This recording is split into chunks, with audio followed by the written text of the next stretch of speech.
उत्तर प्रदेश में बीजेपी पर तमाम जुबानी हमलों के बाद अब सुहेलदेव भारतीय समाज पार्टी के राष्ट्रीय अध्यक्ष ओम प्रकाश राजभर एक बार फिर भारतीय जनता पार्टी से गठबंधन करने की कोशिश कर रहे हैं। हाल ही में बीजेपी के प्रदेश अध्यक्ष स्वतंत्र देव सिंह से राजभर की मुलाकात के बाद बीजेपी के नेता दयाशंकर सिंह ने कहा कि राजभर और बीजेपी दोनों को एक दूसरे की जरूरत है। दयाशंकर सिंह यूपी के कैबिनेट मंत्री स्वाति सिंह के पति हैं और वो बीजेपी के वरिष्ठ नेता कहे जाते हैं। दयाशंकर सिंह ने कहा कि बीजेपी और ओम प्रकाश राजभर दोनों को एक दूसरे की जरूरत है। उन्होंने ये भी कहा कि राजभर ने जो मांग रखी है उस पर बीजेपी का नेतृत्व विचार कर रहा है। दयाशंकर सिंह ने दावा किया कि 2017 में जब भारतीय जनता पार्टी और ओम प्रकाश राजभर साथ आए थे तो इस गठबंधन के सूत्रधार भी वही थे। यूपी के तमाम इलाकों में गंगा और अन्य नदियों का जलस्तर तेजी से बढ़ रहा है। पहाड़ी इलाकों में हो रही बारिश और हरियाणा के हथनीकुंड बैराज से पानी छोड़े जाने के बाद प्रदेश की कई नदियां उफान पर हैं। वाराणसी की गंगा और वरुणा नदियों का जलस्तर तेजी से बढ़ रहा है। तटीय इलाकों में पानी भरने लगा है और यहां रहने वाले लोग पलायन को मजबूर हो रहे हैं।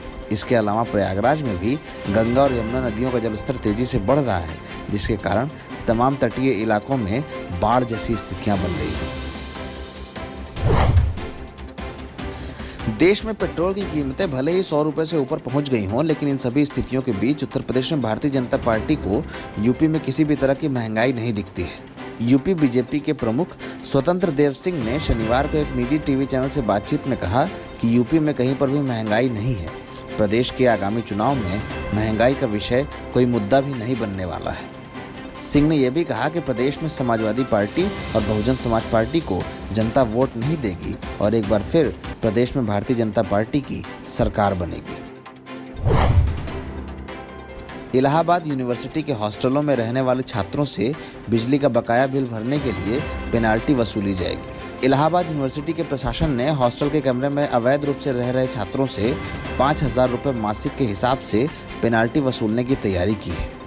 विश्वविद्यालय प्रशासन के मुताबिक 16 छात्रावासों में अवैध रूप से रह रहे हर स्टूडेंट से 5,000 रुपये प्रतिमाह की दर से पैसे वसूल किए जाएंगे। बताया जा रहा है कि विश्वविद्यालय पर बिजली के बिल के कुल 7 करोड़ 55 लाख रुपए से अधिक की राशि बकाया है।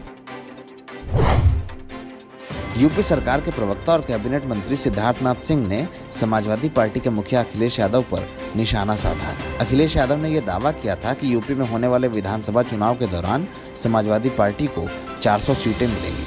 सिद्धार्थनाथ सिंह ने अखिलेश यादव के बयान पर पलटवार करते हुए कहा कि जो समाजवादी पार्टी के नेता प्रदेश में 400 सीट जीतने का दावा कर रहे हैं, उनके लिए आगामी विधानसभा चुनाव में 40 सीटों पर भी जीत मुश्किल होने वाली है। सिद्धार्थनाथ सिंह ने यह भी कहा कि अखिलेश यादव के मुंह से कानून व्यवस्था और न्याय की बात अच्छी नहीं लगती है। उन्होंने कहा कि 1.5 साल बाद अखिलेश यादव घर से बाहर निकले हैं और इसी कारण वो भ्रमित और घबराए हुए हैं। सिद्धार्थनाथ सिंह ने यह भी कहा कि प्रदेश में आगामी विधानसभा चुनाव में बीजेपी एक बार फिर से सत्ता में आने वाली है और अखिलेश यादव की पार्टी को चुनाव में कोई जीत नहीं मिल सकती।